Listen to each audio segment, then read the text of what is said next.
ಕಾಂಗ್ರೆಸ್ನಲ್ಲಿ ಮತ್ತೆ ಆಪರೇಷನ್ ವಿಚಾರ ಪ್ರಸ್ತಾಪ ಆಗ್ತಾ ಇದೆ. ಬಿಜೆಪಿ ಜೆಡಿಎಸ್ನ 15ಕ್ಕೂ ಹೆಚ್ಚು ಶಾಸಕರು ನಮ್ಮ ಸಂಪರ್ಕದಲ್ಲಿ ಇದ್ದಾರೆ. ಸಂಚಲನ ಸೃಷ್ಟಿ ಆಗ್ತಾ ಇದೆ ಸಚಿವ ಜಮೀರ್ ಅಹಮದ್ ಅವರ ಈ ಸ್ಟೇಟ್ಮೆಂಟ್. ಕಾಂಗ್ರೆಸ್ನಲ್ಲಿ ರಾಜಕೀಯ ವಿಕೇಂದ್ರೀಕರಣ ಎಂದಿದ್ದ ವಿಜಯೇಂದ್ರ ಹೇಳಿಕೆಗೆ ಕೌಂಟರ್ ನೀಡಿದ ಜಮೀರ್ ಅಹಮದ್. ಕೇವಲ ರಾಜಕೀಯಕ್ಕಾಗಿ ಸ್ಟೇಟ್ಮೆಂಟ್ ನೀಡಿದ್ರ ಜಮೀರ್ ಅನ್ನೋದು ಪ್ರಶ್ನೆ. ಕಾಂಗ್ರೆಸ್ನಲ್ಲಿ ನಿಜಕ್ಕೂ ಅಂತಹ ಬೆಳವಣಿಗೆ ನಡೀತಾ ಇದೆಯಾ ಅನ್ನೋದು ಪ್ರಶ್ನೆ. ಬಿಜೆಪಿ ಒಳಗಿನ ಬಣ ರಾಜಕಾರಣ, ಜೆಡಿಎಸ್ ಏಕ ವ್ಯಕ್ತಿ ಪ್ರದರ್ಶನ, ದೋಸ್ತಿ ಪಕ್ಷದಲ್ಲಿ ಹಲವರಿಗೆ ಅಸಮಾಧಾನ. ಈ ಹಿನ್ನೆಲೆಯಲ್ಲಿ ಪಕ್ಷ ತೊರೆಯೋಕೆ ನಿರ್ಧರಿಸಿದ್ದಾರಂತೆ ಹಲವರು. ಡಿಕೆಶಿ ಹೇಳಿಕೆಗೆ ಈಗ ಬಲ ತುಂಬಿದ್ದಾರೆ ಸಚಿವ ಜಮೀರ್ ಅಹಮದ್. ಕೆಲವು ದಿನಗಳ ಹಿಂದೆ ಡಿಕೆ ಶಿವಕುಮಾರ್ ಅವರು ಈ ಸ್ಟೇಟ್ಮೆಂಟ್ ಅನ್ನ ಕೊಟ್ಟಿದ್ರು. ಅದರ ಜೊತೆಗೆ ಇನ್ನೂ ಉಳಿದಂತೆ ನಾಯಕರುಗಳು ಕೊಟ್ಟಿದ್ರು. ಇನ್ನೂ ಬರೋರಿದ್ದಾರೆ, ಬರ್ತಾರೆ, ಅದಕ್ಕಿಂತ ಹೆಚ್ಚು ಬರಬಹುದು, ಅದಕ್ಕಿಂತ ಕಮ್ಮಿನೂ ಬರಬಹುದು ಎಲ್ಲ ಹೇಳಿದ್ರು. ಈಗ ಜಮೀರ್ ಅಹಮದ್ ಅವರು ಕೂಡ ಅದೇ ಸ್ಟೇಟ್ಮೆಂಟ್ ಕೊಡ್ತಿದ್ದಾರೆ.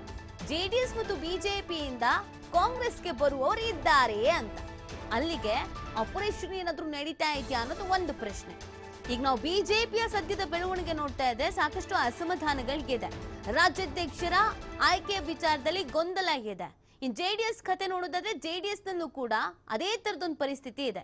ಹಾಗಾಗಿ ಬೇಸತ್ತು ರೋಸಿ ಹೋಗಿ ಕಾಂಗ್ರೆಸ್ ಪಕ್ಷಕ್ಕೆ ಜೆಡಿಎಸ್ ನವರು ಬಿಜೆಪಿಯವರು ನಿಜವಾಗ್ಲೂ ಬರ್ತಾ ಇದ್ದಾರಾ ಅನ್ನೋ ಒಂದು ಅನುಮಾನ ಹುಟ್ಕೊಳ್ತಾ ಇದೆ. ಅಥವಾ ವಿಜಯೇಂದ್ರ ಅವರು ಕಾಂಗ್ರೆಸ್ನ ಬಗ್ಗೆ ಮಾತಾಡಿದ್ದಕ್ಕೆ ಒಂದು ಕೌಂಟರ್ ಇರಲಿ ಅಂತ ಅಂದ್ಬಿಟ್ಟು ಜಮೀರ್ ಅವರು ಕೊಟ್ಟಿದ್ದಾರೋ ಗೊತ್ತಿಲ್ಲ. ಆದ್ರೆ ಈ ಮಾತು ಮಾತ್ರ ರಾಜಕೀಯ ವಲಯದಲ್ಲಿ ಸಾಕಷ್ಟು ಸಂಚಲನಕ್ಕೆ ಕಾರಣವಾಗ್ತಾ ಇದೆ. ಬಿಜೆಪಿ ಯಾವ ಕಾರಣಕ್ಕೂ ಏನೇನು ಆಗಲ್ಲ. ಈ 5 ವರ್ಷ ಇಲ್ಲ, ಇನ್ನ 15 ವರ್ಷ ಕಾಂಗ್ರೆಸ್ ಸರ್ಕಾರನೇ, ಮುಂದೇನು ಕಾಂಗ್ರೆಸ್ ಸರ್ಕಾರನೇ ಬರೋದು.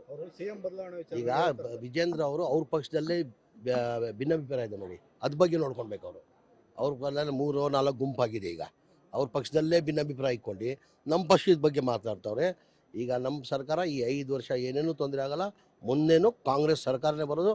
ಇನ್ನು 15 ವರ್ಷ ನಾವೇ ಕಾಂಗ್ರೆಸ್ ಅವರ ಅಧಿಕಾರಲ್ಲಿ ಇರ್ತೀವಿ.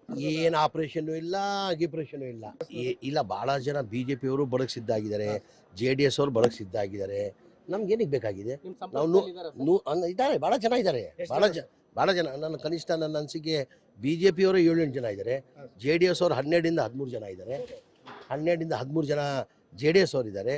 ಈಗ ನಾವು 140 ಇದೀವಿ. ನಮ್ಗೆ ಬೇಕಾಗಿಲ್ಲ. ಇಲ್ಲ, ಗೇಮ್ ಆಡೋಕ್ಕೆ ಅವ್ರ ಪ್ರಶ್ನೆನೇ ಬರಲ್ಲ. ಯಾವ ಕಾರಣಕ್ಕೂ ಏನೇನು ಆಗಲ್ಲ. ಈ 5 ವರ್ಷ ಇಲ್ಲ, ಇನ್ನ 15 ವರ್ಷ ಕಾಂಗ್ರೆಸ್ ಸರ್ಕಾರನೇ, ಮುಂದೇನು ಕಾಂಗ್ರೆಸ್ ಸರ್ಕಾರನೇ ಬರೋದು. ಈಗ ವಿಜೇಂದ್ರ ಅವರು ಅವ್ರ ಪಕ್ಷದಲ್ಲೇ ಭಿನ್ನಾಭಿಪ್ರಾಯ ಇದೆ ನೋಡಿ, ಅದ್ರ ಬಗ್ಗೆ ನೋಡ್ಕೊಳ್ಬೇಕು. ಅವ್ರ 3-4 ಗುಂಪಾಗಿದೆ. ಈಗ ಅವ್ರ ಪಕ್ಷದಲ್ಲೇ ಭಿನ್ನಾಭಿಪ್ರಾಯ ಇಟ್ಕೊಂಡು ನಮ್ಮ ಪಕ್ಷದ ಬಗ್ಗೆ ಮಾತಾಡ್ತವ್ರೆ. ಈಗ ನಮ್ಮ ಸರ್ಕಾರ ಈ 5 ವರ್ಷ ಏನೇನು ತೊಂದರೆ ಆಗಲ್ಲ, ಮುಂದೇನು ಕಾಂಗ್ರೆಸ್ ಸರ್ಕಾರನೇ ಬರೋದು. ಇನ್ನು 15 ವರ್ಷ ನಾವೇ ಕಾಂಗ್ರೆಸ್ ಅವರ ಅಧಿಕಾರಲ್ಲಿ ಇರ್ತೀವಿ. ಏನು ಆಪರೇಷನ್ ಇಲ್ಲ, ಗಿಪರೇಷನ್ ಇಲ್ಲ. ಬಹಳ ಜನ ಬಿಜೆಪಿ ಅವರು ಬರಕ್ ಸಿದ್ಧ ಆಗಿದ್ದಾರೆ, ಜೆಡಿಎಸ್ ಅವರು ಬರಕ್ ಸಿದ್ಧ ಆಗಿದ್ದಾರೆ. ನಮ್ಗೆ ಏನಕ್ಕೆ ಬೇಕಾಗಿದೆ? ನಾವು ಇದ್ದಾರೆ, ಬಹಳ ಜನ ಇದ್ದಾರೆ, ಬಹಳ ಜನ. ನನ್ನ ಕನಿಷ್ಠ ನನ್ನ ಅನಿಸಿಕೆ ಬಿಜೆಪಿ ಅವರು 7-8 ಜನ ಇದ್ದಾರೆ, ಜೆಡಿಎಸ್ ಅವರು 12-13 ಜನ ಇದ್ದಾರೆ. 12-13 ಜನ ಜೆಡಿಎಸ್ ಅವರು ಇದ್ದಾರೆ.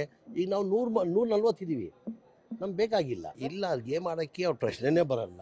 ಯಾವ ಕಾರಣಕ್ಕೂ ಏನೇನು ಆಗಲ್ಲ. ಈ 5 ವರ್ಷ ಇಲ್ಲ, ಇನ್ನ 15 ವರ್ಷ ಕಾಂಗ್ರೆಸ್ ಸರ್ಕಾರ